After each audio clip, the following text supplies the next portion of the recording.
सर्वांना नमस्कार. कसे आहात सगळे? मजेत ना? तर आज आहे रविवार आणि आमची रविवारची म्हणजे 8 दिवसाची कामं जी पेंडिंगची राहिलेली आहेत ती पूर्ण करायची आणि पुढच्या 8 दिवसासाठी तयार व्हायचं. तर नेहमीप्रमाणे माझी सर्व कामं आवरल्यानंतर मी इथं पोर्चमध्ये आलेली आहे, बाहेरचं हिरवगार शेत पाहण्यासाठी.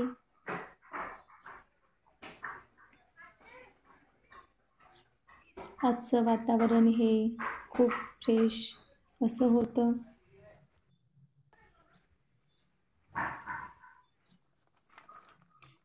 आणि आज मी ह्या आमच्या शेतामधून आणलेल्या ताज्या शेंगा शिजवणार आहे.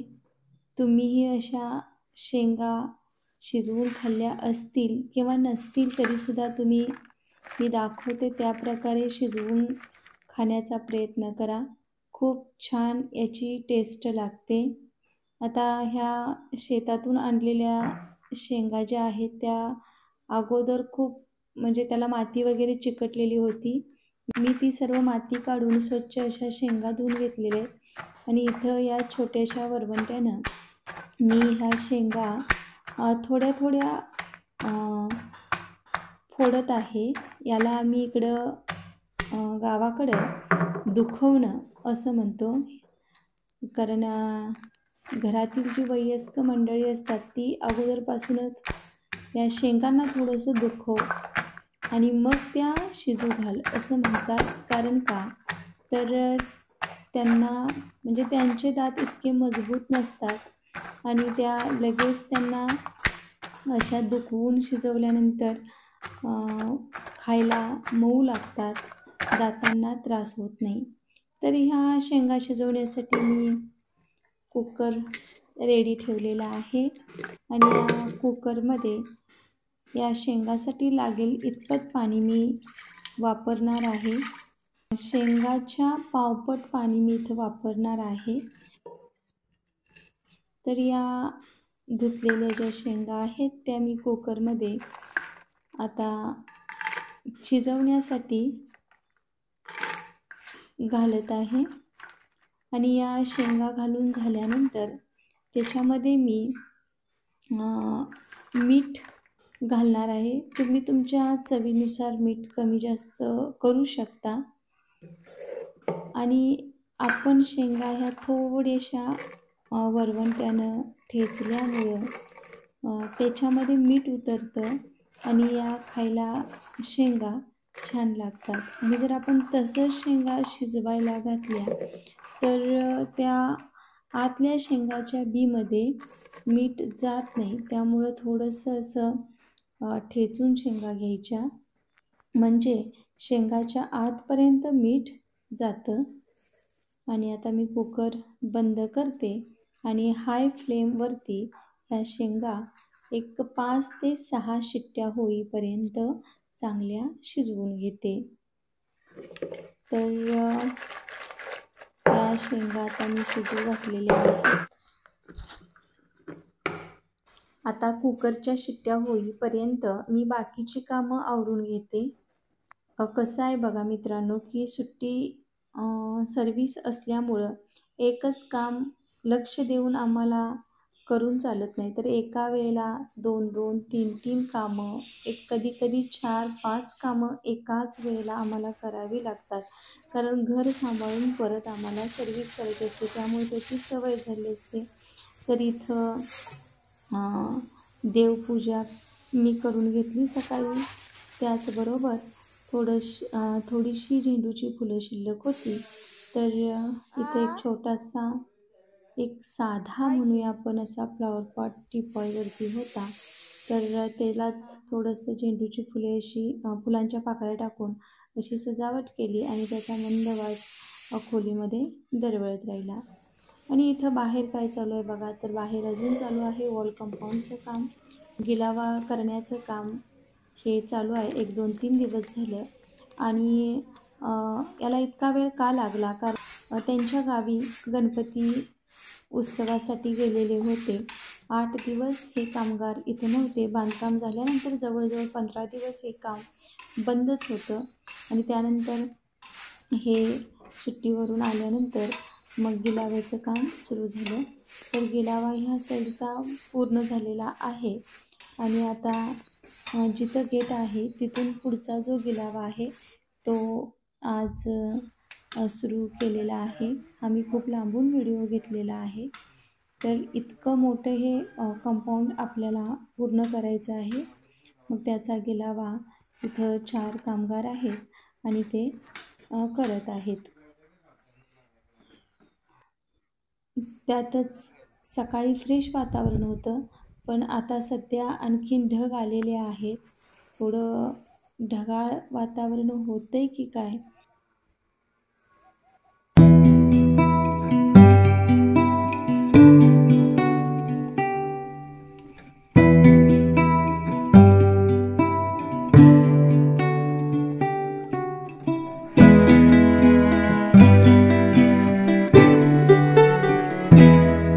आमचा स्वयंपाक झालेला होता, पण आत्यांचा उपवास असल्यामुळे त्यांनाही थोडासा वरीचा भात मी इथं करून ठेवलेला आहे. आणि हे बघा इथं गिलावा कसा करतात हे मी तुम्हाला थोडंसं जवळ जाऊन दाखवत आहे. या कामगारांचं कौशल्य इतकं असतं, इतकं ते मनापासून करतात आणि त्यामुळं जलद आणि सुंदर होतं.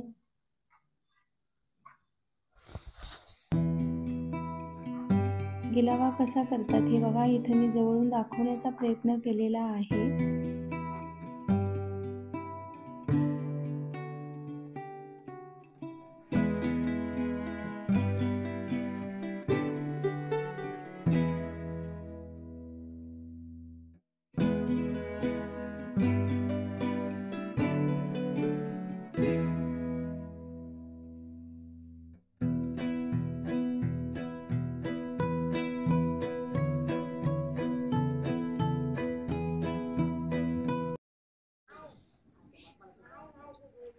आणि या कंपाऊंडच्या बाहेर इथं बघा या तिघींचं काय चाललेलं आहे. इथं आत्या बसलेल्या आहेत आणि एक 2 या ज्या लेडीज दिसतात ना, या गावातल्याच आहेत. पण कसं आहे त्यांची परिस्थिती खूप गरिबीची आहे. त्यामुळं त्यांना अन्नधान्य किंवा पैसे यांची गरज असते. कारण त्यांना शेतीवाडी असं काहीच नाही. त्यामुळं त्या पूर्वीपासून इथं आमच्या वस्तीवरती येतात. त्यामुळं आत्यांना त्यांची चांगली ओळख आहे आणि आत्यांना अगदी त्यांची कौटुंबिक परिस्थितीसुद्धा माहीत आहे. त्यामुळे जशी मदत होईल तशी ते त्यांना करत असतात. आमच्या आत्या म्हणजे एक समाजसेविकाच आहेत असं म्हणूया. कारण जो कोणी येईल त्याला मदत करायला त्या अगोदरपासून मागं पुढं बघत नाहीत. तर घरामध्ये असलेलं थोडं धान्य त्यांना दिलेलं आहे आणि फक्त देऊन त्या थांबत नाहीत, तर त्यांना ते त्यांचं जे गाठोड आहे ते बांधूसुद्धा त्या लागतात. असं अगदी देण्याचं जे काम आहे ते त्या मनापासून करतात आणि हा जो व्हिडिओ करत होते, हा पोर्चमधून करत होते, याची त्यांना कल्पना नव्हती. आणि आता या दोघींना थोडंसं धान्य दिल्यानंतर ह्या दोघी आता पुढच्या घरामध्ये जाऊन तिथं काय मिळतंय का हे बघणार आहेत. आता ह्या दोघी चाललेल्या आहेत.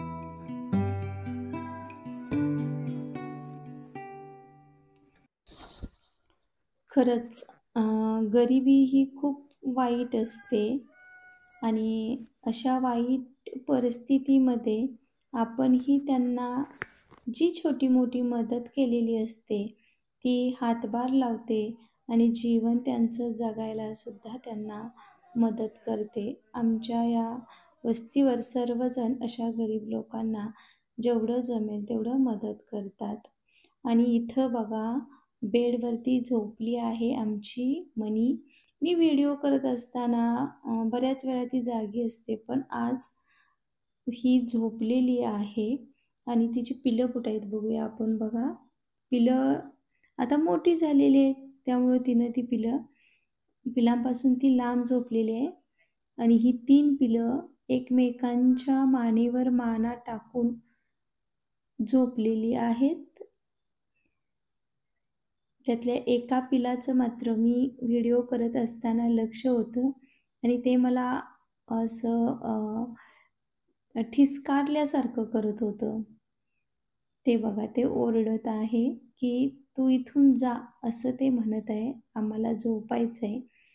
कारण आणि झोप झाल्यानंतर बघा हे मनीचं परत आईचं प्रेम त्या पिलांना ती चाटत आहे आणि त्या सर्वांना तिन्ही पिलांना तिनं आता जागं केलेलं आहे आणि परत ती त्यांना घेऊन झोपणार आहे. ती लांबपर्यंत अशी पिलांना आपल्या जाऊ देत नाही. तिथंच ते जे खोकं आहे अजूनही त्या तेवढ्या ठिकाणात म्हणजे त्या खोक्याच्या जाग्यापर्यंतच त्या पिलांना ती ठेवते. आता ती पिलांना खूप चाटत आहे. म्हणजे काय तर ती आता झोपून उठलेली आहे आणि ह्या पिलांना पण पाजून तिला अजून झोपवायचं आहे.